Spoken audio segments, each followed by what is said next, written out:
Saat ini, jangan heran melihat wanita bisa memiliki pekerjaan yang biasanya dilakukan pria. Berikut basa-basi merangkumkannya. Kalau biasanya kita melihat seorang tukang bangunan adalah seorang pria, lain hal dengan profesi tukang bangunan di Bali. Bukan hal biasa di sana bila wanita menjadi tukang bangunan, sebab wanita dinilai lebih rapi dan teliti dalam mengerjakan finishing sebuah bangunan, seperti mendempul dan mengecat.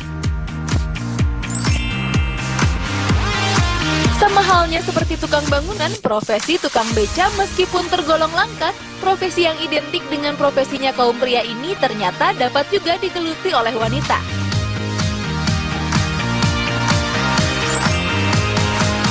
Berkendara di jalan raya yang macet selama 12 jam mungkin menjadi santapannya setiap hari.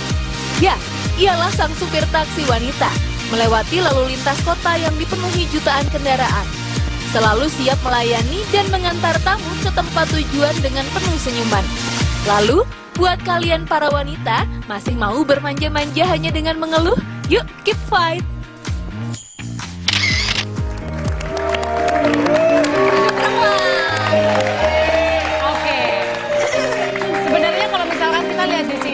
Kenapa akhirnya mereka menjadi wanita perkasa dan menjadi tulang punggung? Alasannya berbeda-beda karena keadaan. Tapi rata-rata karena keadaan. Kalau ini kan keadaan. Kalau saya kan rumah tangga juga ada suami. Ada suami, tapi di satu sisi tetap harus menjadi kepala kesenangan. keluarga. Oh, kesenangan juga hobi. Hobi menjadi kepala rumah tangga menjadi hobi baru. Atau nah itu dia. Atau memang dari sananya si perempuan ini memang apa ya, orangnya tuh enjoy untuk diberikan tanggung jawab lebih. Iya. Ini kenapa kita bawa ke sini, ini bahas ini, karena ternyata di luar sana banyak konflik yang terjadi ketika masih ada suami dan istri, kemudian si wanita ini sudah mulai bekerja dan akhirnya memiliki penghasilan yang lebih dan akhirnya lebih bisa mengcover rumah tangganya dibanding suaminya. Kalau ditanya pendapat saya pribadi, menurut saya nggak ada masalah, karena memang kalau pandangan saya sih, mungkin saat ini Tuhan memberikan rezekinya lebih ke istrinya dibanding ke suaminya. Asal bisa dijalankan berbarengan. Dan asal istrinya juga nggak tinggi hati juga. Nah, karena makanya. kan kembali juga terjadi kondisi seperti itu kan. Makanya ini kenapa di sini ada dari tadi ada Mbak Poppy Amalia sudah ada bersama kita di sini menyaksikan pembicaraannya. Hai Mbak Poppy, apa kabar? Dan juga ada Mama dari Gracia Indri. Hai Tante. Hai Mama, apa kabar? Kalau Mama udah menyaksikan lah ya gimana tanggungnya Gracia ya ketika terpaksa mengambil alih peran ayah yang mendadak meninggal. Nanti kita bakal ngobrol, tapi buat Mbak Poppy boleh saya undang ke sini Mbak Poppy untuk kita ngobrol Mbak Poppy. Silakan. Apa kabar? Sila duduk. Ma gue di situ. Malu di situ aja dulu kan udah dibayar. Mesti dicabut. Kasian amat. Udah dibayar. Ya tanya lah. Kasian lah, tanya kayak apa kayak. Ya, ini mau ditanya. Coba Wendy, silahkan. Tanya kayak apa kayak basa-basi aja. Ya ini acara basa-basi. Mama kesini sama Gracia. Mbak, itu terlalu basa-basi. Ke Mama dulu deh, sebelum ke Mbak Poppy. Mama, kalau kita ngomongin ketangguhan, ngomongin perkasa, Gracia udah nggak bisa tertandingi lah di keluarga ya. Tadi aja Wendy abis dibanting. Gulat kali ini. Karena secara outfit bentuknya juga emang ya luar biasa ya. Ya, sama-sama. Sebuah pujian. Iya. Tapi Mama, kalau ketika melihat Gracia sendiri berjuang sebelum akhirnya berkeluarga ya, ada rasa apa ya? Bukan menyesal sih, maksudnya kok anak gua harus seperti ini, ada gak sih Ma? Atau ya sudahlah, memang anak gua enjoy, anak gua suka. Kalau awal sih iya ada perasaan ya Kenapa harus? kasihan, Ya. belum waktunya udah harus menjadi tulang punggung.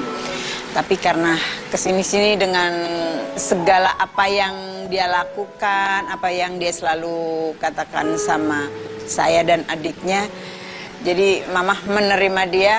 Oh ya, memang luar biasa gitu. Jadi udah nggak ada pemikiran yang gimana-gimana.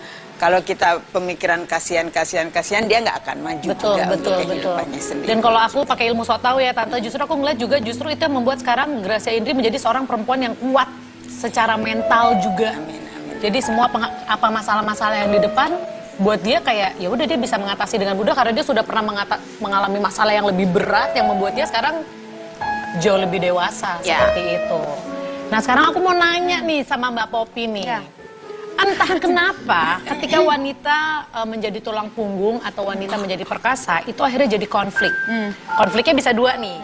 Dari sisi keluarga atau suami yang masih memiliki suami karena merasa si istri ini jadi sangat dominan. Atau jangan-jangan dari wanitanya sendiri juga. Disuruh berkarir, tapi akhirnya mulai mengeluh. Kan aku harusnya tetap di rumah. Di rumah. Kan harusnya aku kodrat sebagai perempuan, aku tetap mengurus anak-anak. Kok jadi sekarang aku sih yang bekerja? Jadi ini sekarang permasalahannya ada di mana sih sebenarnya? Jadi kita ngeliat dari sebenarnya kita perlu apresiasi terlebih dahulu ya mungkin terhadap perempuan dengan kekuatannya ya. Artinya ini bidangnya coba lihat bidangnya ini besar ya, bidangnya besar kan, gitu kan, kuat ya. Tapi bayi taruh di sini bisa nyaman Tidur. Benar. Laki kita taruh sini aja tidur. Ini luar biasa gitu loh. Artinya dia memang ditaruh untuk diposisiin itu perempuan. Maka perempuan itu dari tulang rusuk laki-laki. Bukan dari tulang kaki untuk diinjak-injak, bukan dari tulang kepala untuk menginjak-injak laki-laki. Juga bukan dari tulang punggung. Iya, tulang rusuk itu untuk melindungi perasaan jantung si laki-laki itu gitu loh. Maka dia selalu membutuhkan supaya istrinya ada di sebelahnya. Nah ini kita lihat lagi kondisi Indonesia, culture Indonesia, bahkan semua hal. Betul, semua itu, dunia ya, budaya. Semua itu pasti memposisikan istri di sebelahnya, gitu loh. Makanya ada asumsi tadi kalau saya mau punya istri yang memang ada selalu di sebelah saya, gitu kan. Nah, si istrinya ini dia itu punya kecerdasan, punya kemampuan, dia sekolah dan lain-lain. Nah, terkadang dia butuh untuk aktualisasi diri. Untuk satu kasus yang pertama nih ya. Kasus yang pertama dulu ya. Dia butuh untuk aktualisasi diri, maka saya selalu menyarankan ambillah satu bidang pekerjaan yang tidak menimbulkan konflik dengan rumah tanggamu. Misalnya jualan online, misalnya dia buka usaha tapi di rumah. Kalau konsep suaminya seperti itu gitu loh. Karena biar bagaimanapun perempuan itu kalau saya mengasumsikan mandirilah secara finansial. Sampai kapan suaminya punya kemampuan? Kalau tiba-tiba meninggal, apa yang akan dilakukan? 5 menit lagi nggak pernah tahu. Tapi dia udah membekali nih, oke kalau kenapa-napa dia udah siapin. Atau naikin asuransinya, ya, plafonnya. Jadi kalau ngomongin plafon asuransi ya. Ya kalau kenapa-napa itu asumsi. Oke, yang berikutnya adalah perempuan yang karena keadaan. Jadi karena kebutuhan, katakan perekonomian, kondisi, keadaan semua yang membuat, aduh kayaknya nggak cukup lagi nih gitu loh. Dia terpaksa harus bekerja. Terpaksa oleh keadaan. Nah pada saat bekerja, perempuan ini pada saat bekerja kan dia memiliki kemampuan komunikasi yang baik. Ini mohon maaf untuk kalau laki-laki, perempuan ini jauh untuk bagus untuk komunikasi. Karena apa? Karena dia mainnya perasaan. Betul. Jadi dia dibanding logical thinking betul. ya, dia lebih dominan tuh perasaan otak kanannya. Jadi kalau misalnya dia katakanlah jualan produk, dia pasti aduh ibu cantik sekali, nah mau laki-laki mau pakai nggak pakai terserah gitu kan. Nah maka dia jualan lebih banyak. Pada saat di sales atau marketing pasti dia akan lebih banyak. Nah pendapatan dia lebih tinggi. Pada saat pendapatan dia lebih tinggi, dia udah merasa terbebani bahwa oke, sekarang kok jadinya saya yang bertumpuk nih. Karena suaminya juga pas si istri udah mulai mampu, dia udah mulai controlling dari rumah tangganya. Dia udah mulai mengatur. Nah suaminya udah posisi gini, ya udahlah kalau disuruh milih juga pasti kamu yang milih. Ya udahlah, saya udahlah terserah kamu aja deh. Lama-lama si istri udah mulai gerah. Karena pada saat dia capek, dia mulai membandingkan dengan orang lain. Kok dia tenang-tenang aja, kok saya harus bekerja nih, habis-habisan. Nah itu memang posisi. Jadi artinya sebenarnya bagaimana sih menyikapi keadaan ini. Oke. Nggak ada yang benar, nggak ada yang salah. Jadi kalau dari cerita Mbak Popi tadi sebenarnya jangan-jangan perempuan yang bekerja juga harus mempersiapkan diri dalam artian seperti Mental. ini. Betul, secara mental. Iya. Jangan bilang dari awal mau bekerja, ketika udah mulai sukses, Iya. mulai sibuk mengeluh. Iya. Kok mestinya kamu yang cari ke uang dong, mestinya kamu yang A, kamu yang B, kamu yang C gitu. Selama Ya. ini kan yang selalu dioyak-oyak suaminya, kamu ngertiin dong. Jangan-jangan perempuan yang bekerja juga harus introspeksi Nah diri. ini juga perlu ketahui gini loh. Oke, kalau kamu saya bekali, saya kasih kamu berapapun kamu mau, kamu stay di rumah, mau nggak nih perempuan ini? Kamu juga. Oke, baik. Gitu loh. Ya udah. Dan laki-laki sekarang lebih menyukai perempuan yang atraktif. Dia Bisa udah jatuh salto. cinta, makanya 5 dari laki-laki 4 selingkuh di perkantoran. Kenapa? Ini berdasarkan daripada Jangan. Tahan, ini menarik. Kenapa ibu? Kata suaminya selingkuh.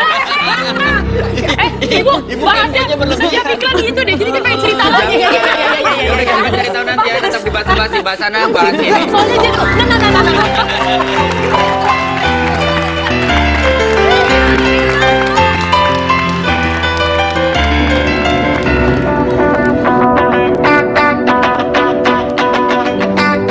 Tahukah pemirsa, di dunia ilmu pengetahuan dan teknologi pada 32 tahun yang lalu merupakan hari yang bersejarah bagi Sally Ride. Saat itu NASA menetapkan gadis asal Los Angeles ini sebagai astronot wanita pertama. Uniknya, Sally melakukan penerbangan antariksa pertamanya dengan membawa satelit Palapa B1 milik perusahaan umum telekomunikasi Perumtel Indonesia.